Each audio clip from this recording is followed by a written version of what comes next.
bersabda, janganlah kamu bersukaria secara menyolok terang-terangan sewaktu saudara sesama muslim tengah menderita kesusahan, maka Allah bakal menyelamatkannya dan menggantikan balik cobaan kepadamu.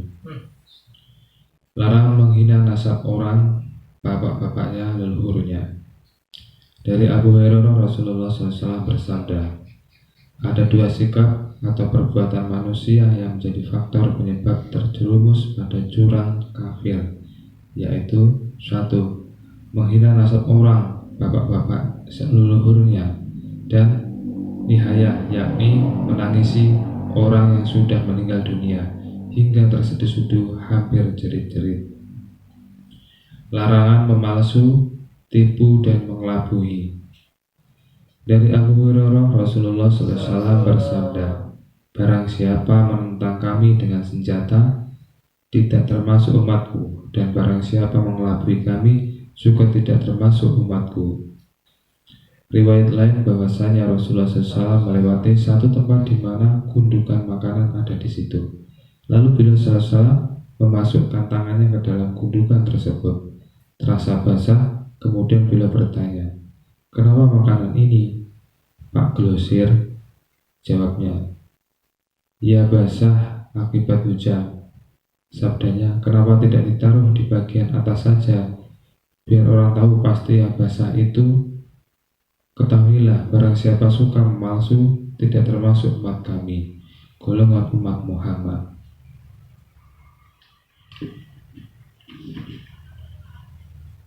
Dari Abu Hurairah, Rasulullah SAW bersabda, jangan sekali-sekali kamu menawar dagangan dengan tujuan menjatuhkan orang lain.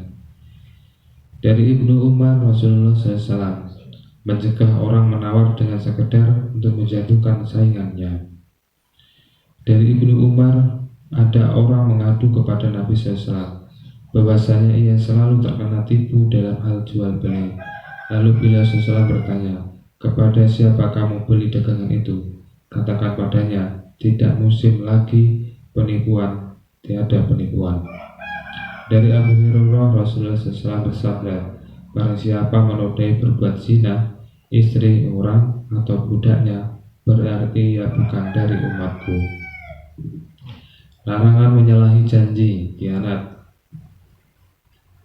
Dari Ibnu Mas'ud, Ibnu Umar, dan Anas, Nabi SAW bersabda, bagi setiap pemalsu punya bendera kelak di hari kiamat.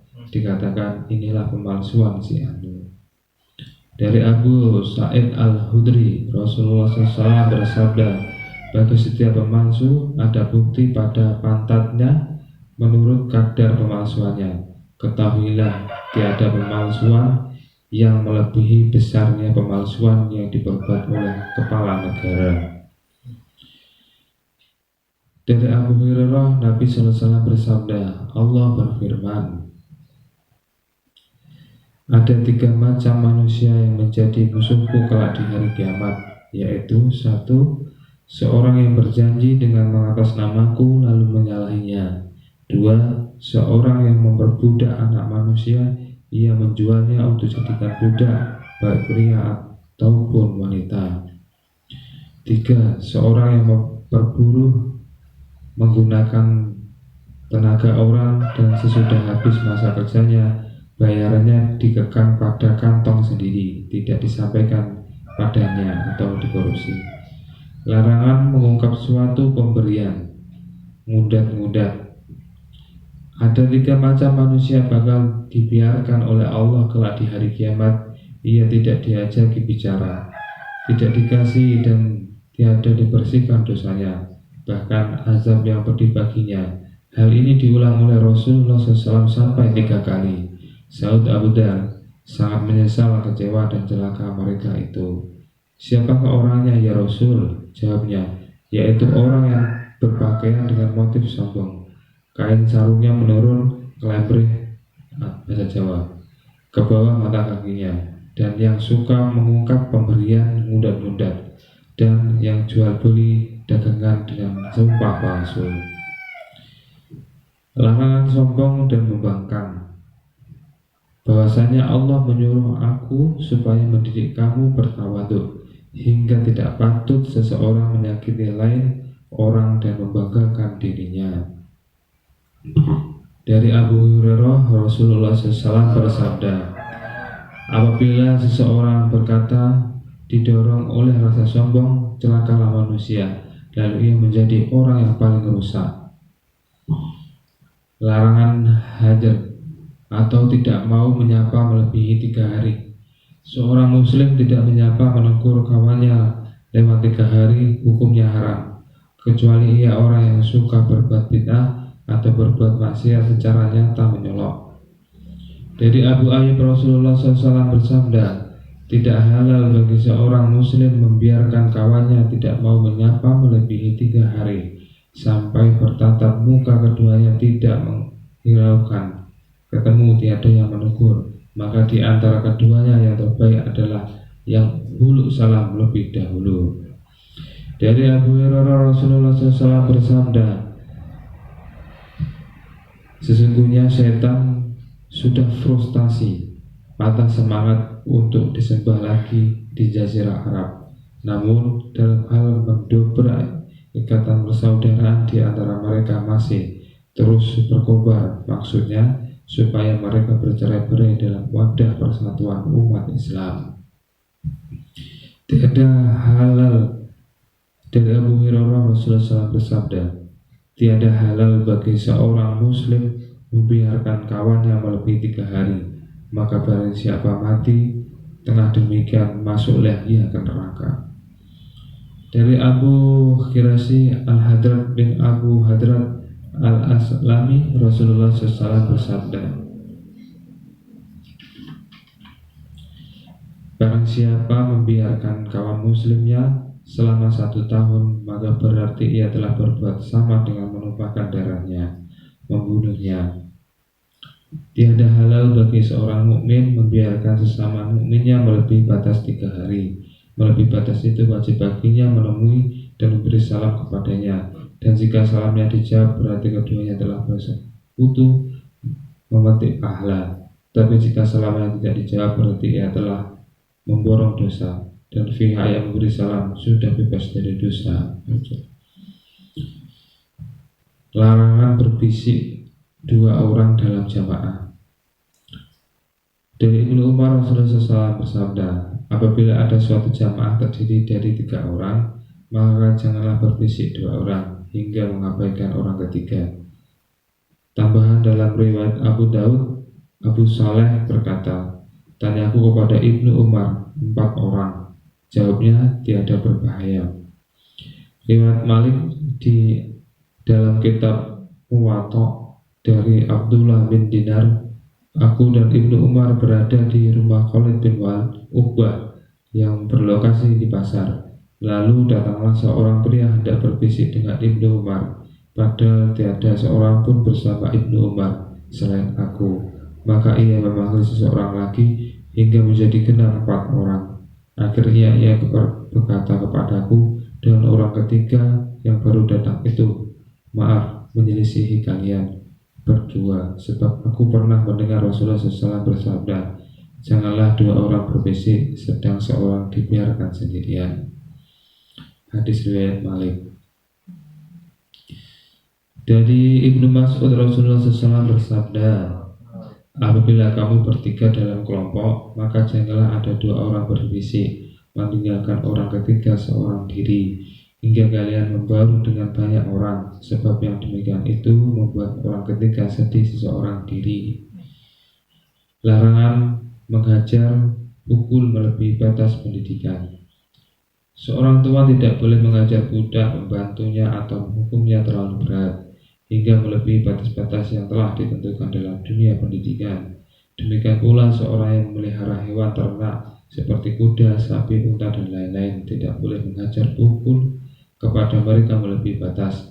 Apabila seorang suami kepada istrinya atau seorang bapak kepada anaknya.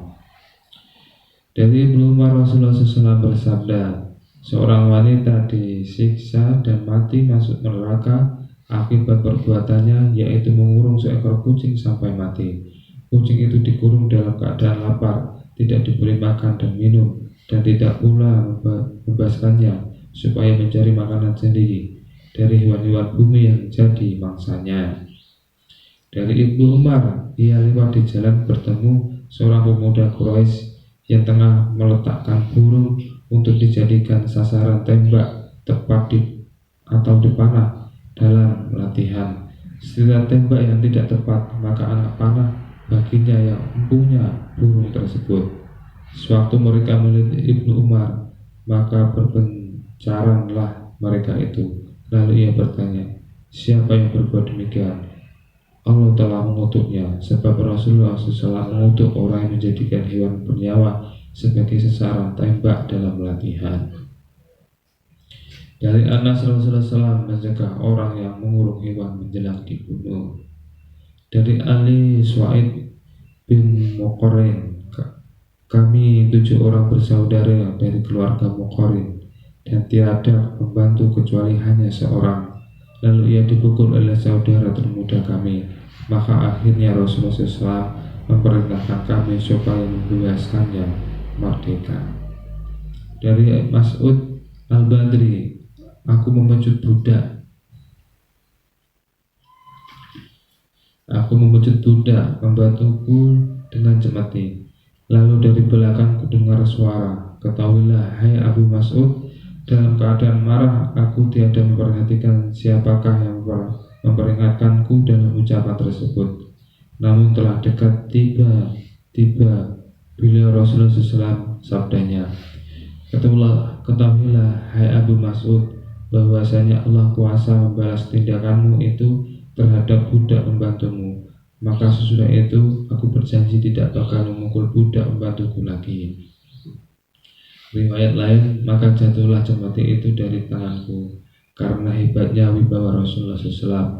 Lalu kataku, dia kubebaskan karena Allah ya Rasul. Dan beliau SAW mengingatkan, seandainya kau tidak segera membebaskannya, pasti api neraka bakal menyentuhmu. Dari Ibnu Umar, Nabi SAW bersabda, barang siapa memukul budak ponakawan sebagai hukuman atas kurang patuh melaksanakan pekerjaannya, maka Tuhan itu harus membebaskannya sebagai tebusan atas tindakan pemukulan tersebut. Dari Hisam bin Hakim Hisam bahwasanya ia berjalan melewati para petani tengah disiksa di negeri Syria. Mereka dijemur di bawah terik sinar matahari dan disiram minyak tanah pada kepala mereka. Ketika ditanyakan kenapa mereka itu, jawabnya, mereka rakyat kecil yang tidak sanggup membayar pajaknya. Hisam berkata, aku bersaksi, sungguh aku mendengar Rasulullah bersabda bahwasanya Allah bakal menyiksa para penguasa yang menyiksa rakyatnya di dunia. Lalu ia masuk ke tempat gubernur dan mengungkapkan peristiwa yang ia buktikan dengan mata kepalanya tadi. Maka gubernur Syria tersebut segera menyuruh aparatnya untuk membebaskan mereka. Dari Ibnu Abbas, Rasulullah SAW melihat seekor himar yang terdapat cat pada mukanya. Lalu beliau SAW menyesalkan perbuatan itu. Suatu sahut Ibnu Abbas, demi Allah, aku tidak bakal memberi cap hewan apapun pada mukanya. Dan ia menyuruh supaya pemberian tanda himarnya itu pada pantatnya. Dari Ibnu Abbas, Nabi SAW lewat di suatu jalan dan melihat seekor himar diberi tanda cap di mukanya. Lalu beliau SAW bersabda, Allah mengutuk orang yang memberi tanda cap itu. Riwayat lain, Rasulullah SAW mencegah orang memukul dan memberi tanda cap pada mukanya. Demikianlah, subhanallah bihamdi, subhanallah bihamdika, asyhadu an la ilaha illallah, astaghfirullah. Assalamualaikum warahmatullahi wabarakatuh. Waalaikumsalam.